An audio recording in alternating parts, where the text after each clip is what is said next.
We are about to pay $100 for the standard version of NBA 2K games. Firstly, did you guys know that NBA 2K was one of the leading companies, one of the first companies to raise their price per game from $60 to $70? Take-Two Interactive GTA, who had $70 game revolution with NBA 2K, adds a $20 a month season pass to its annual basketball game.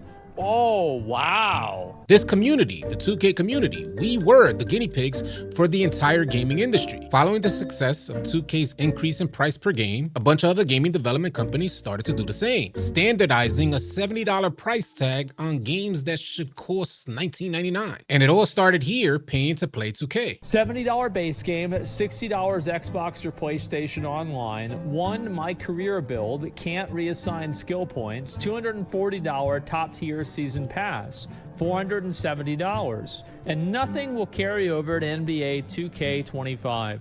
Well, you know what? You get what you deserve. People that kept making excuses about this stuff and saying, oh, that's fine, I just play the game for fun. Well, that's what they get. Yeah, people get farmed by this. NBA and FIFA milking their fan bases since 10 years, and they like it. Yeah, people that buy NBA 2K and FIFA, they're not on Reddit talking about video games, okay? They'll pay the money and it's no problem. People that play sports games are idiots, so they're still gonna play it.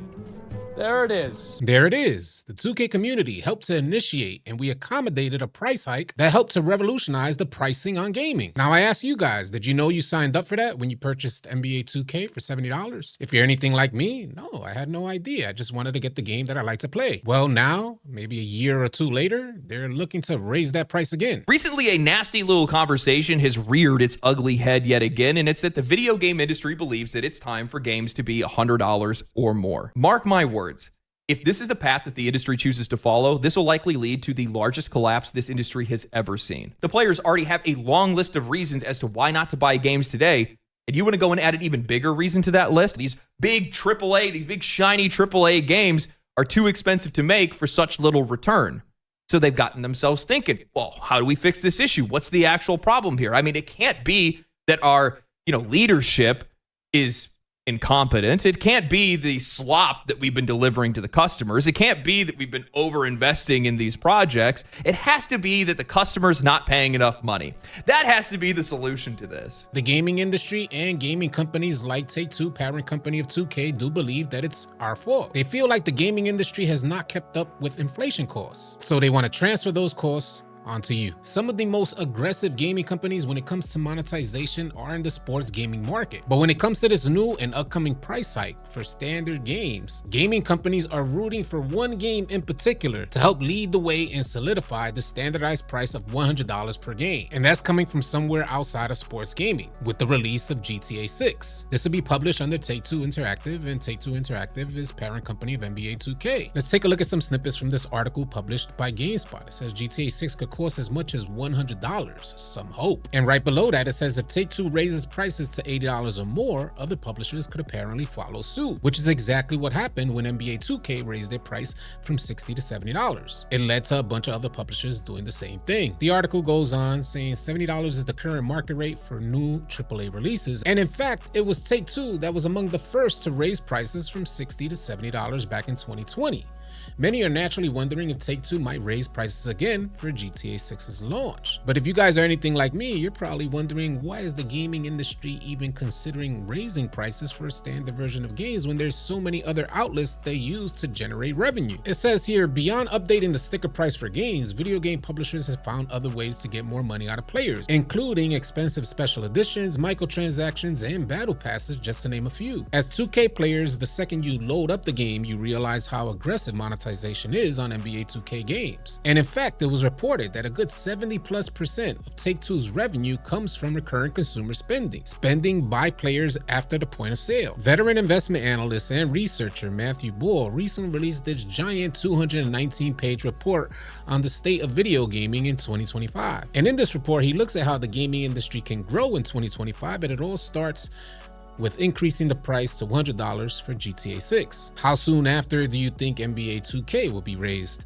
to $100 as well. In this next snippet, Ball said there's hope among some in the market that Take-Two will price GTA 6 at $80 or even $100, which could prove to be a turning point for the gaming industry. This could break a key barrier price and allow other developers to raise prices as well. He also mentioned that a Baldur's Gate 3 developer said that GTA 6 could indeed prompt a shift to more expensive games. Now I gotta keep it a buck here with y'all, because we can't sit here and act like these gaming companies aren't making tremendous amounts of profits. And it seems to be primarily based in how well you market the products. For instance, Take-Two's #1 line item expense is marketing. A bigger marketing budget leads to more sales. But there's still a thing is brand integrity and also consumer security. What I'm getting at here is a lot of gaming development companies like to release slop and sell us shiny pieces of turd. Consumers then in turn, they grow weary and then lose security in that product from that gaming company. That in no way is the gamer's fault. Release a great product, market it well, everybody's happy. NBA 2K returns ridiculous amounts of profit every single year, along with GTA, consistently profiting off a game that was released years ago. And these are the companies that want to pave the way on a price hike. Without considering the profits that they're netting, their argument for price hikes are primarily based in this industry not keeping up with inflation as it does with other industries, turning tremendous amounts of profits, swimming in money, but still choose to look at taxing the consumer, attempting to make a play against the player base. Nobody at these companies like Take-Two Interactive think of maybe cutting the $70 to $100 million